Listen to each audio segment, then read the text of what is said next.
El superviviente, de Stephen King. Parte 3.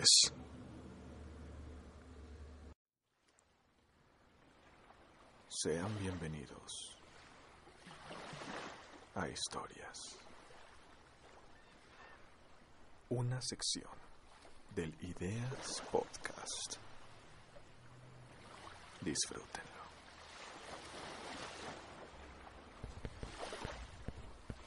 ...4 de febrero...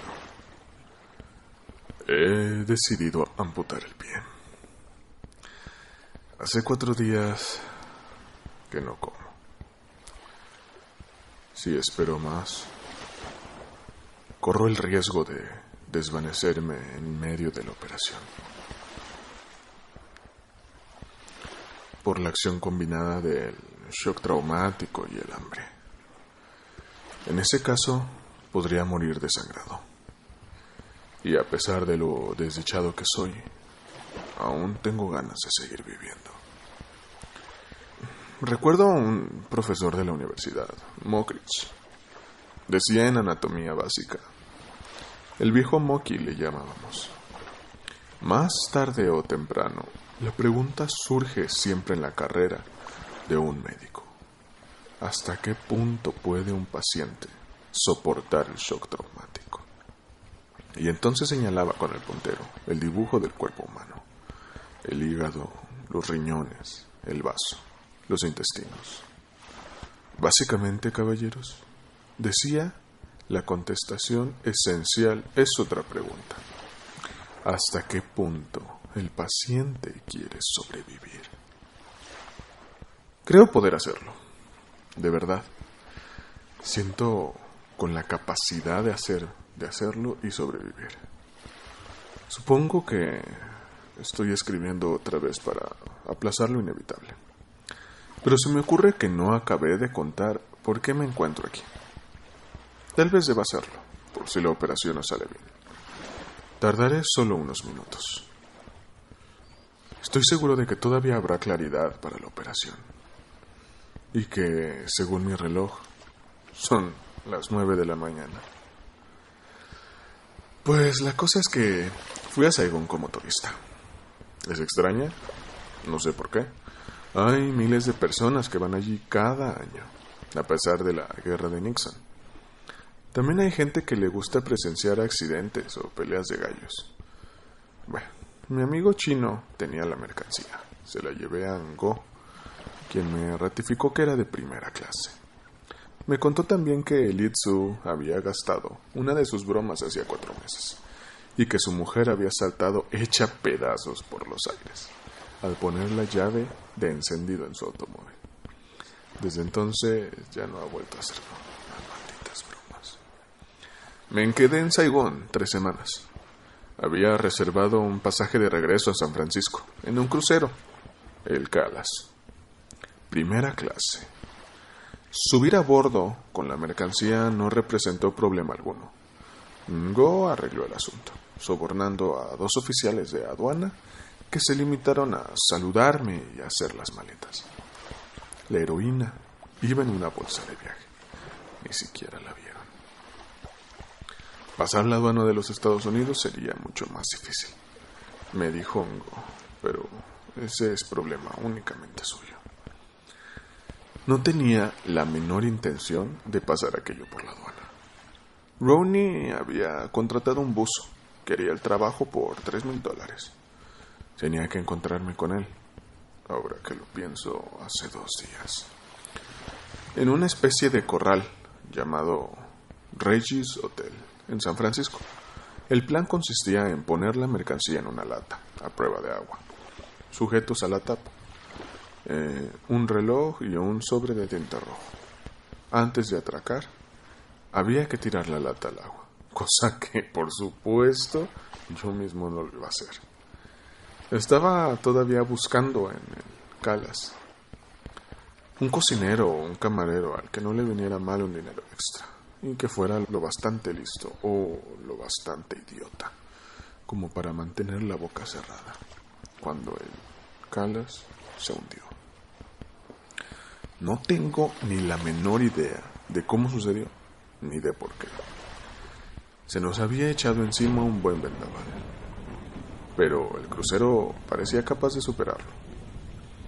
El día 23, alrededor de las 8 de la noche, hubo una fuerte explosión bajo cubierta. Yo estaba en el salón en aquel momento, y el Cala se inclinó casi inmediatamente a la izquierda. ¿Cómo se llama? ¿Babor o estribor? La gente empezó a gritar y a correr en todas direcciones. Las botellas cayeron de la estantería del bar y se estrellaron contra el suelo. Un hombre salió de una de las escaleras con la camisa quemada y la piel asada. Los altavoces empezaron a decir a la gente que se dirigiera a los botes salvavidas, que se les había asignado al principio del viaje, durante un simulacro. Los pasajeros se echaron a correr sin rumbo. Muy pocos habían molestado en ponerle importancia al simulacro. Yo no. No solo estuve allí, sino que fui más temprano para estar en primera fila y ver bien todo. ¿Me comprenden? Siempre pongo mucha atención a lo que se refiere a mi vida. Bajé a mi camarote, saqué las bolsitas de heroína y me puse una en cada bolsillo. Después me dirigí al bote salvavidas 8. Mientras yo subía las escaleras, hubo otras 2 explosiones y el barco se inclinó aún más peligrosamente. En cubierta, todo era confusión. Incluso vi a una mujer que corría por la cubierta resbaladiza, gritando con un niño en brazos. Según se inclinaba el buque, ella ganaba velocidad. Finalmente, golpeó contra la borda a la altura de los muslos. Saltó por encima de ella, dio 2 vueltas de campana y desapareció de mi vista. Había un hombre de mediana edad sentado en medio del puente, que se arrancaba los cabellos con las manos. Otro con ropas blancas, de cocinero, la cara y las manos horriblemente quemadas.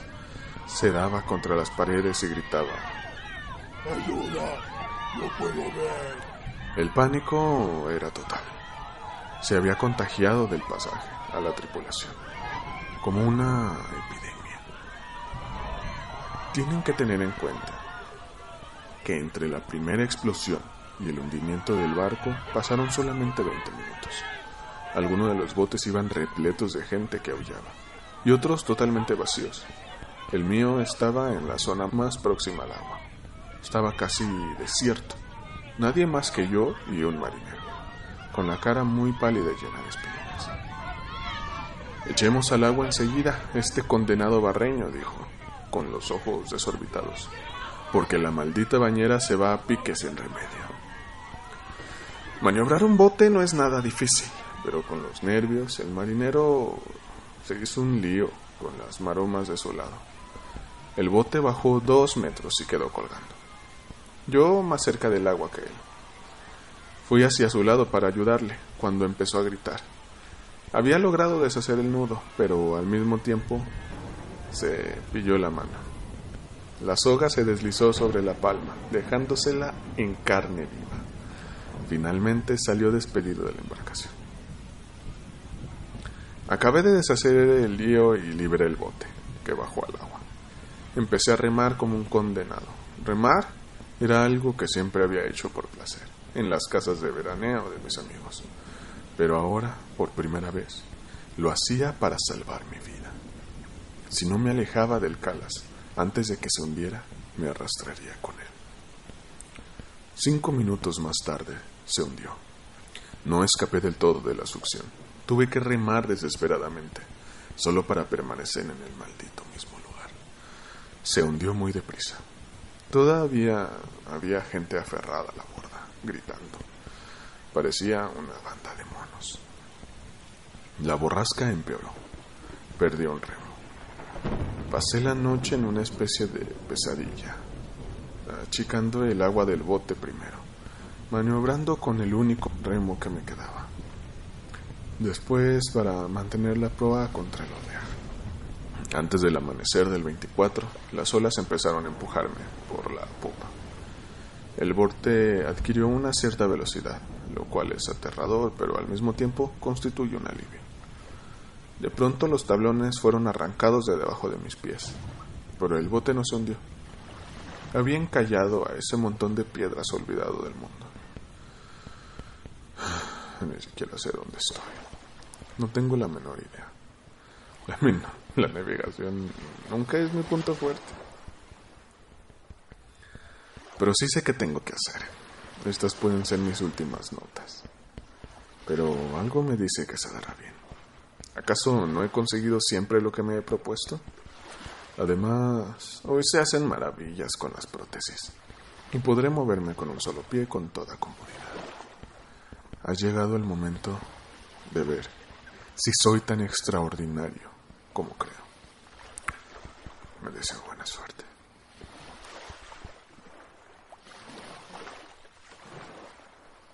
5 de febrero. Lo hice. El dolor era lo que menos me preocupaba, porque puedo soportarlo. Pero temía que la debilidad, el hambre, el dolor combinados me hicieran perder el conocimiento antes de acabar. Pero la heroína resolvió el problema maravillosamente. Abrí una de las bolsitas y aspiré 2 generosas dosis sobre la roca plana. Primero, la ventanilla derecha.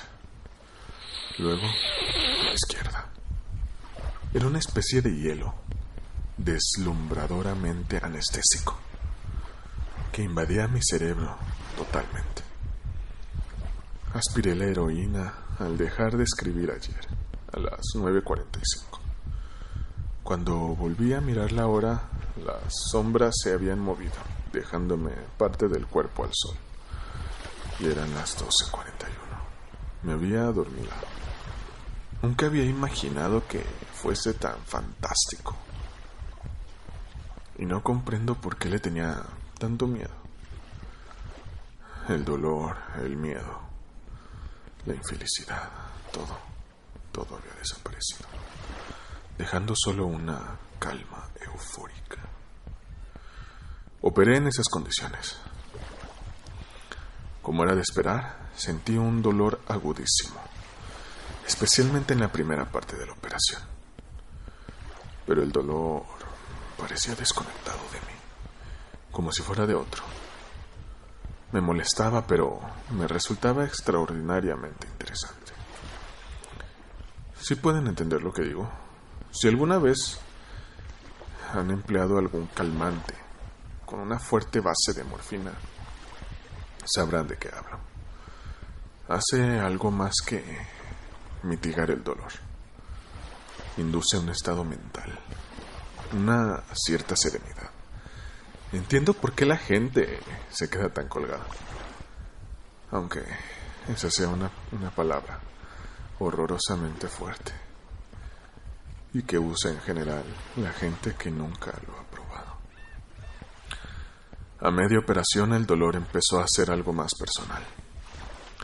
Oleadas de desfallecimiento me acometían. Miré con ansia la bolsita de heroína, pero me obligué a apartar la vista. Si volvía a adormilarme, moriría desangrado con la misma seguridad que si me desmayara. Conté hasta 100 al revés. La pérdida de sangre era el factor más crítico. Como cirujano, era vitalmente consciente de ello. No había que perder una gota más que lo imprescindible. Si un paciente sufre una hemorragia durante la operación en un hospital, se le puede suministrar sangre. Yo carecía de esos medios. Todo lo que había perdido, la arena debajo de mi pie estaba ya negra. Estaba perdido hasta que mi propia fábrica lo repusiera. No tenía hemostáticos, ni hilo de sutura, ni grapas. Empecé la operación exactamente a las 12:45 y la terminé a la 1:50. E inmediatamente me atonté con la heroína. Una dosis mayor que la anterior. Me dormí en un mundo gris, e indoloro. Permanecí así hasta alrededor de las 5. Cuando me espabilé, el sol estaba cerca del horizonte occidental, trazando un camino de oro sobre el azul Pacífico que llegaba hasta mí. Nunca había visto algo tan increíble, tanto que me compensó el dolor en un segundo. Una hora más tarde aspiré un poquito más para seguir disfrutando de la puesta de sol.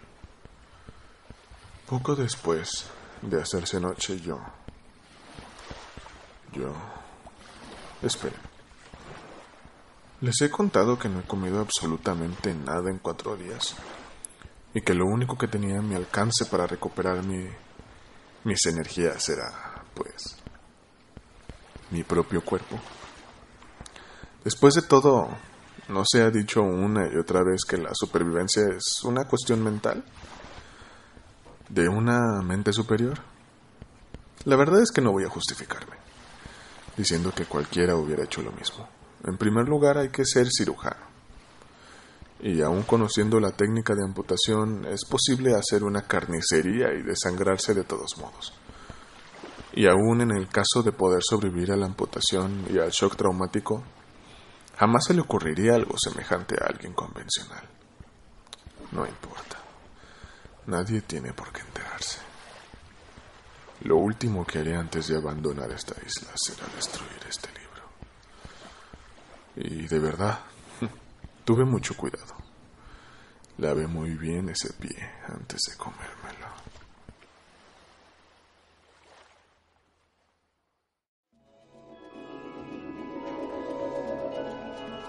El superviviente, de Stephen King. Parte 3.